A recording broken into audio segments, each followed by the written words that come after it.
Songo, gua ulang lagi, nasab Wali Songo disembunyikan bukan takut dimaling, bukan takut dicuri, dimasukkan keluarga orang lain ke sana, bukan. Takut diambil oleh Belanda, dihilangkan. Manuskripnya dibawa pulang ke Nederland, dibawa pulang ke Belanda, jadi dicuri, dihilangkan. Jadi sejarah Wali Songo hilang semua, nggak ada lagi anak cucunya, terputus seperti kata Menir Bahar. Salah satu upaya Belanda adalah menghapus keturunan Wali Songo supaya keturunan Wali Songo ini nggak ada lagi. Makanya muncullah antek Belanda seperti cucu antek Belanda seperti Bahar mengatakan bahwa keturunan Wali Songo terputus, tidak ada lagi. Nah, itu penyambung lidah Belanda. Biar kalian tahu, Menir Bahar. Nah, itu penyambung lidah Belanda. Sedangkan kita tahu bahwa nasab Wali Songo sampai hari ini masih tersambung. Terus pertanyaan gua, kenapa nasab Ba'alawi tidak dihilangkan? Justru malah lembaga pencatatan nasab Ba'alawi disahkan oleh Belanda. Pertanyaan gua, kenapa? Kenapa? What? Indonesia tanah air beta, pusaka abadi nan jaya. Boro-boro dihilangkan keturunan daripada Ba'alawi oleh Belanda, justru malah disahkan. Tapi keturunan Wali Songo mulai dari Aceh sampai ke Pulau Jawa sana dicari oleh Belanda sampai hari ini. Biar kalian tahu, kalaupun Pak Taufik datang ke Aceh nanya-nanya nasab di sini, nggak akan dikasih tahu. Walaupun makamnya sudah diklaim, masjidnya sudah diklaim, biarin. Yang penting manuskrip jangan sampai jatuh ke tangan-tangan penjahat.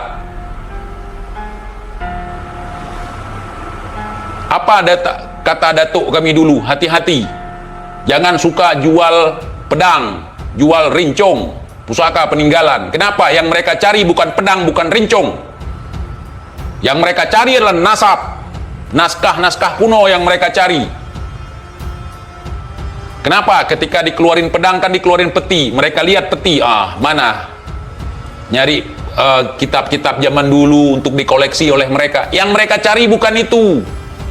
Buku nasab, dokumen-dokumen nasab.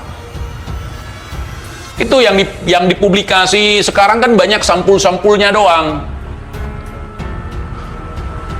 Sengaja untuk mengecoh, dibuang, disobek sampulnya, disebarkan dulu. Isinya kemana? Wallahu a'lam.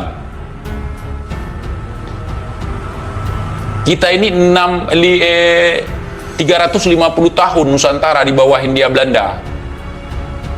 Lama itu, ya, sekian abad, 3 abad setengah. Apalagi Aceh, porak-poranda, perang terus bergulir, bersambung-sambung perangnya sampai kemarin damai 2004 baru selesai perang di Aceh. Ini udah lumayan lama damai. Masuk orang nyari pedang, nyari bambu petuk, nyari ini, nyari itu. Kenapa kita lawan itu semua? Mereka mau nyari itu, naskah kuno. Bahkan datang jauh dari sana, semprot-semprot minyak ke kuburan. Gue bilang, jangan itu kok kotori kuburan. Mereka mau merusak. Habis diolesin minyak, kuburannya lapuh, teman-teman, batunya. Ingin merusak.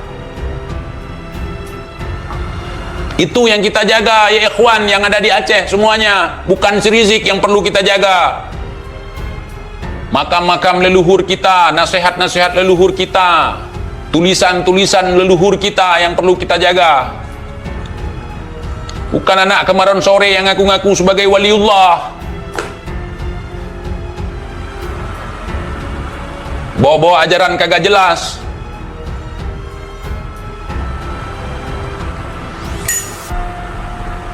Mereka, datuknya itu kerjasama dengan Belanda. Datuk kita itu jangankan kerjasama, disentuh saja oleh Belanda ngamuk.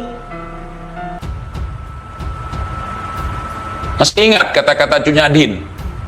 Hei kaphe, bek kamat ke, Hei kafir, kafir, jangan sentuh aku. Walaupun beliau sudah buta, beliau sudah lemah di usia senjanya dalam melakukan perlawanan ketika beliau ketangkap gara-gara dilaporkan oleh anak buahnya sendiri.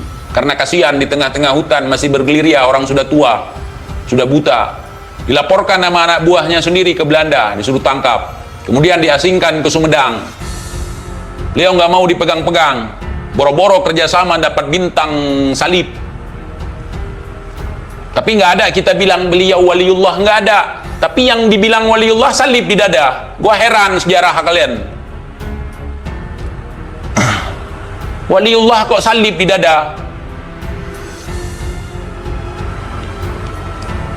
Halal darah kamu TJ, betul. Gua kan bukan anak haram, jadi nggak haram darah gua.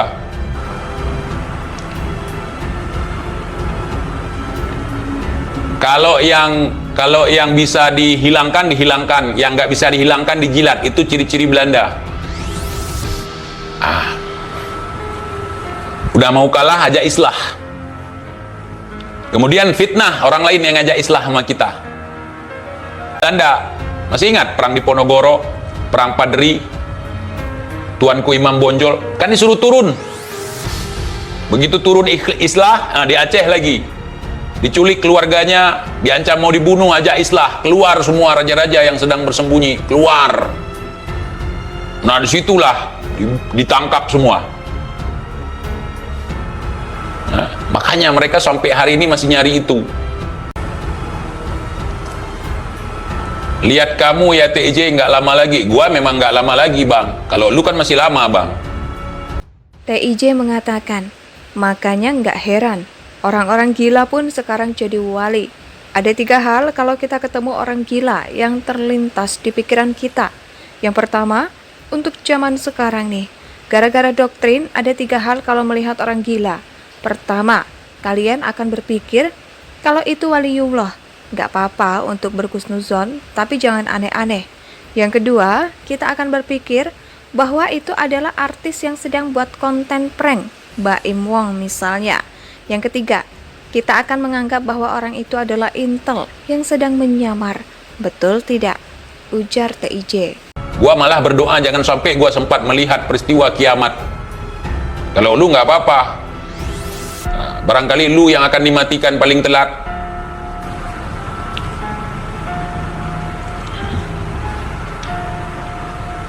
Iya, islah itu, dikit-dikit islah, padahal udah kalah.